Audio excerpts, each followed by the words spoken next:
TRW, Royalists and Roundheads 1, Battle of Naseby. So it's the Royalist movement phase. 2 steps. First step, check for units to be in command. Second, move according to governing commands. First of all, Langdale and his cavalry has already moved basically up 1 hex towards this crest line and the parliamentary right. Then I'm going to go to the center here, the Royalist center, under Astley.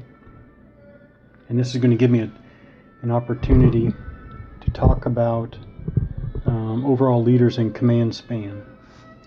So here's Astley. Tracing command span is basic, probably in every way. Cannot be traced through enemy zones of control that do not also contain friendly units. You count. Well, no, I can't say that. You look at the command span of the leader, which is 5 in this case. So he can trace 5 hexes to each of his units and put them in command, and then you have command by extension, which is pretty much exactly how it sounds. Now here we have the issue of 1, 2, 3, 4, 5, 1, 2, 3, 4, 5. So here we have the situation where these units of Astley's command or formation are outside. They would be out of command. However, they can trace command to the overall commander, the overall leader. This is the overall leader, Charles I,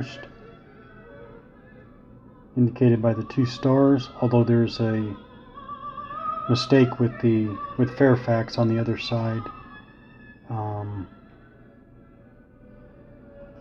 I think Fairfax on the other side is supposed to be the no, he isn't.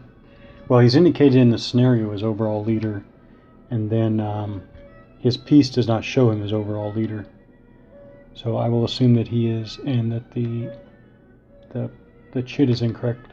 Okay, so these units can trace to their overall leader, trace command to the overall leader. So combat units may trace command from an overall leader even if not assigned to the overall leader. So in some battles the overall leader actually has units under their command. Here Charles does not. Charles is just an overall leader. When tracing to an overall leader with no command chit, obviously Charles does not have a command chit right now.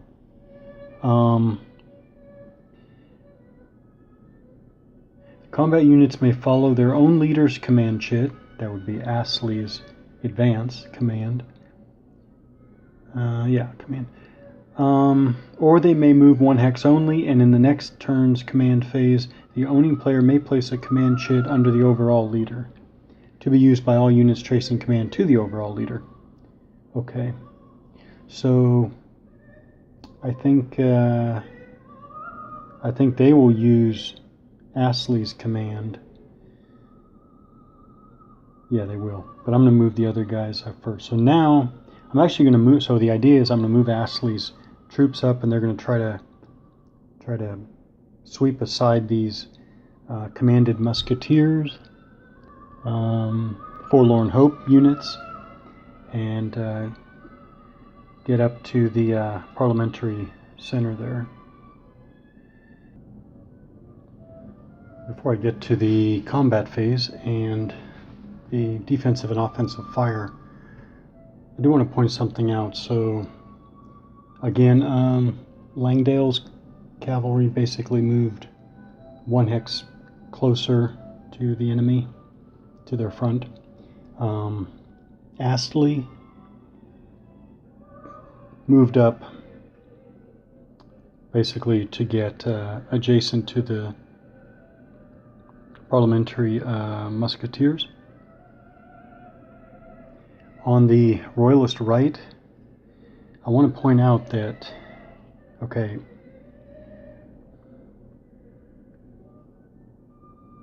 let's see, I'll go in step here. So when I'm looking at movement, Rupert has an attack command.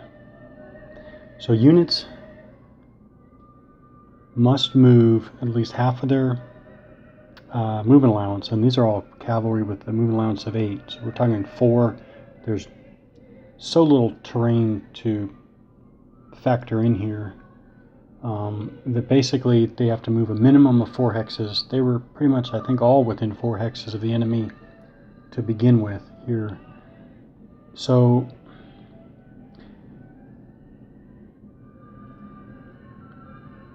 what I'm getting at is you have to move towards the enemy.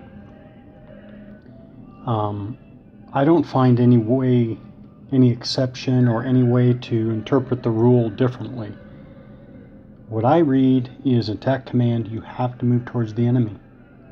And so this is a drawback of the attack command, because what's going to happen here is that, I tried to leave retreat routes, but this unit does not have a retreat route.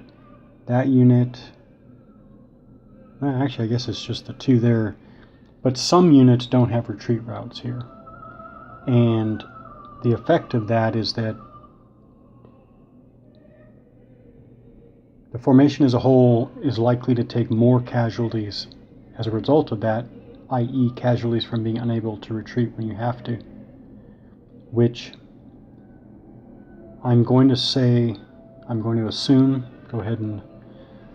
go ahead and assume that the designer meant this, that this is designed for effect to show the units kind of pressing on each other from the rear, increasing the intensity of the fighting on the front lines. I'm just giving the bare minimum of what might be the design for effect here that was intended. You could add, I guess you could add some more examples like that. But I do want to point that out. If you follow the rules as written, you can't avoid having this this pressing up, this backing up of units here, and on top of that, I believe it's intended. Okay, so basically the defensive fire is definitely going to be the musketeers, and there's no artillery in this battle either, so I guess it is just the musketeers. Yeah, but then offensive fire, we'll get some offensive fire in the center here. Okay. I'm going to go ahead and point this out because I do look for it. This situation right here, the Royalist cavalry here and the parliamentary cavalry here. So the Royalist cavalry was back here. When this parliamentary cavalry was routed, they had to go around friendly units. Now I can't remember how many hexes I chose to retreat, but for whatever reason I did retreat to here. You put a route marker on the unit and then you retreat the unit. So it had the route marker on it. Oh, and I should say that you do turn the routing unit the direction it's routing, which means that it's going to put its rear to the enemy. Okay, and then this unit rallied at the end of last turn. So now when it comes to the first player or Royalist side, that Royalist cavalry moved up, and now it's going to be able to attack melee against a unit from the rear. So another thing that the mechanics contribute to. Alright, I'm still doing, let's see, I have some fire combat and then we'll get to melees. Alright, I'll go ahead and talk about this since it just happened, or it's the realization. So in the center, the three parliamentary musketeers, I had them fire, defensive fire, which is fine, that's one way to do it, but since they fired, they had already passed their opportunity to retreat before combat. So they could have, these two can always retreat before enemy, retreat out of an enemy infantry unit's ZOC before combat phase. But of course they don't fire then. Here, I think it's a die roll on a 5 or a 6.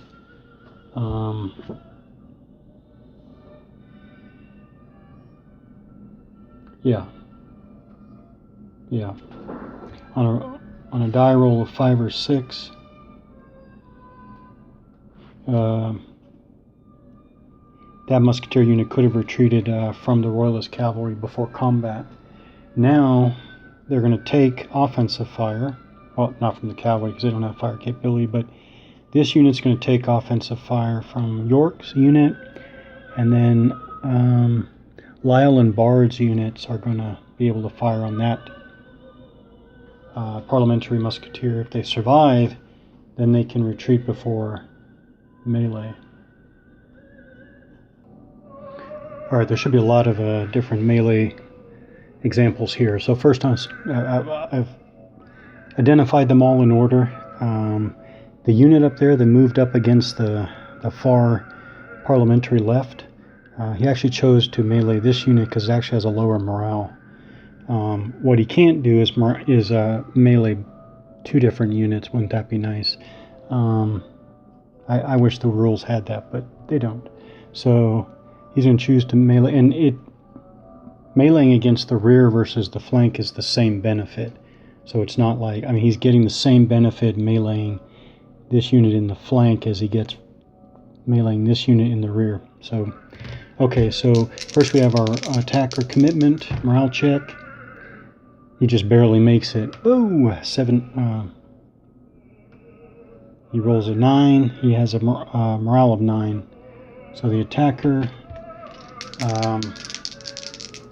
is committed. So then we have the defender. Oh, defender fails. Defender rolls a 9. His prime morale is 8.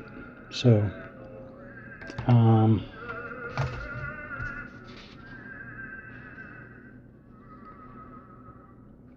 it's going to go 1, 2. Turn around, face the direction he's routing toward, retreating. Put a route marker on him. And the attacker has to advance, but can change facing.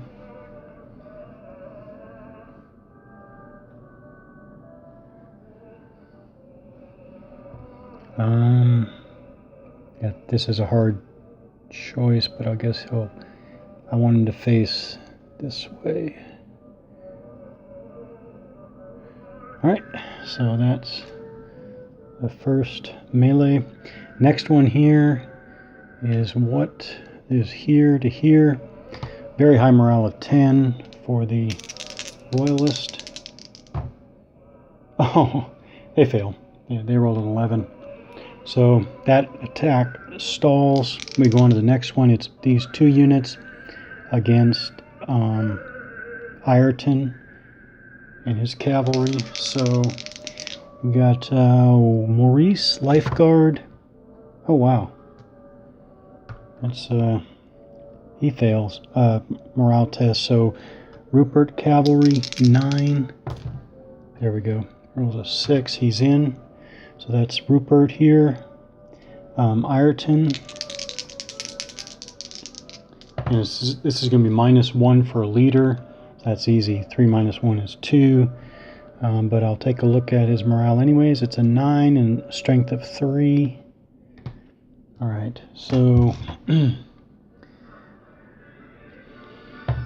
Oh, these are the combat rolls. 5 for Rupert, and then Ireton. Oh, Ireton gets a 6 back. Ooh, 6 versus 5. Okay, modifiers.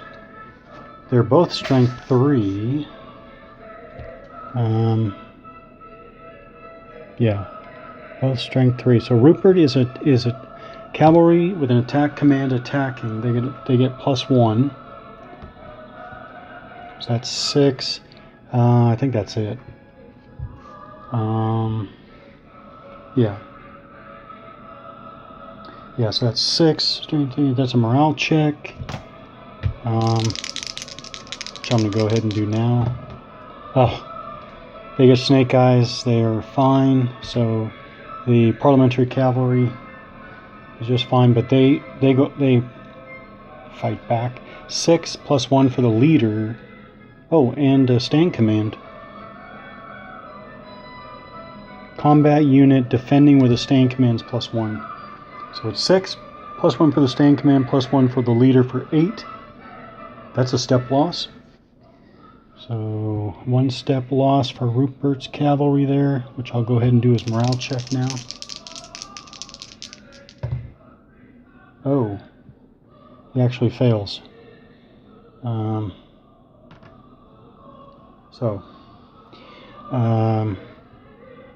Step loss and route. So put a step loss marker under him, and 1, 2, 1, 2, 1, 2. Yeah. So he retreats, turn him around, facing away from the enemy, and he's routed. So step loss and rout. All right. So the action's building at a pace that's just fine, actually. So here, these 2 units against a defender there. Commitments, Rupert's C. Rupert's cavalry. So he's in with 8. He rolled an 8. And Vaughn. Oh, he rolls a 9, but his printed morale is 9, so they're both in. Total strength of 5. Now the defender. Morale check, printed morale of 9. Oh, they roll a 9. Okay, so they're both in. Combat rolls. Ah. Attackers get a 1. Defender get a 3. That's not enough either. 3 +1 for the stand command in the defense, but only a strength of 3. That's nothing. Nothing. And then here, these 2 units against that unit. So attacker, first we've got Queen's cavalry. 10. They have a printed morale of 10. And Maurice. Yep, they roll a 5. They have printed morale of 9. Defender has a printed morale of 9. They roll a 7, so they're in. Combat rolls. There we go. Attackers get a 6. That'll be +1 for the attack command. Defender gets a 3, +1 for the stand command. At a strength of 3 is nothing, but 3 plus 3 is 6 on the 4 to 6 column. 6 +1 for the attack command for cavalry in the attack is a step loss. Step loss and morale check at the same time. Okay, they pass, but still a step loss.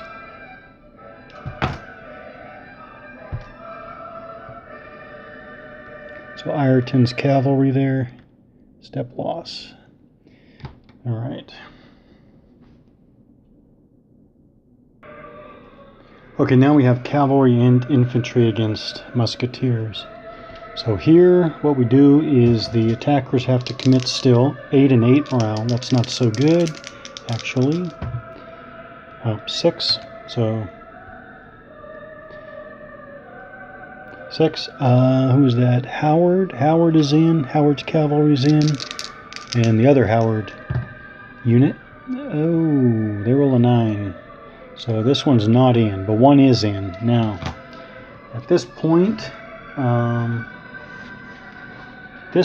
think there's going to be the attempt. Skirmish units.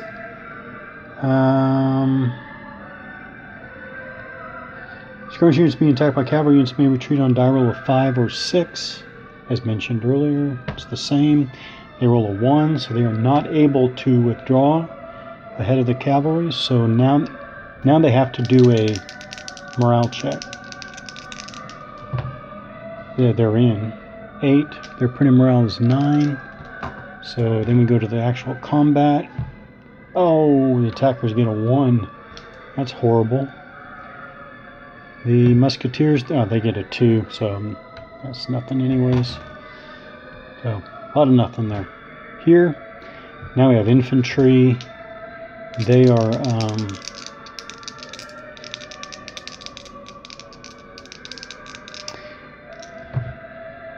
roll a 9, so they're in.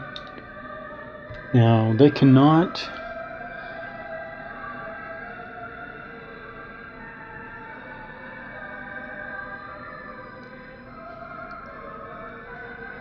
Oh, they can retreat before melee.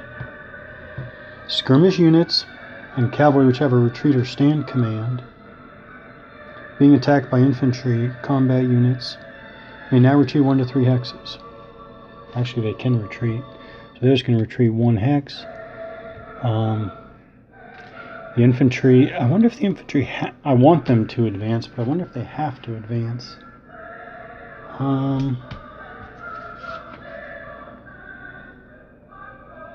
Yeah, I think so. I think they do have to advance.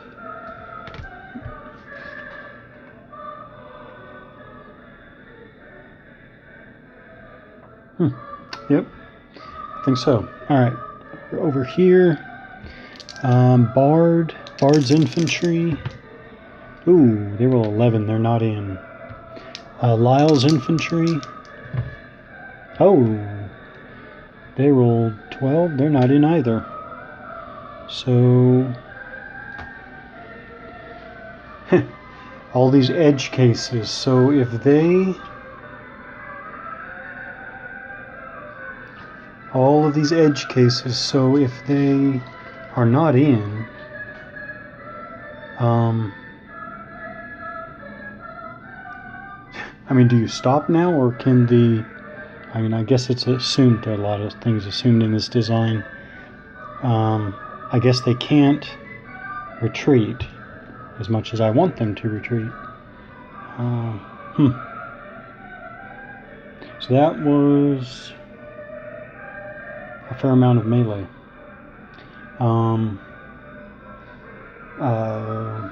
Rally. So this unit here is within command span of its leader, Rupert here, not adjacent to the enemy. So they roll to rally. They roll a 7. Oh, you add 1 because they're already rallied for 8. Their printed morale is 9, so they actually recover. This is one thing where I think that really should wait till the following turn.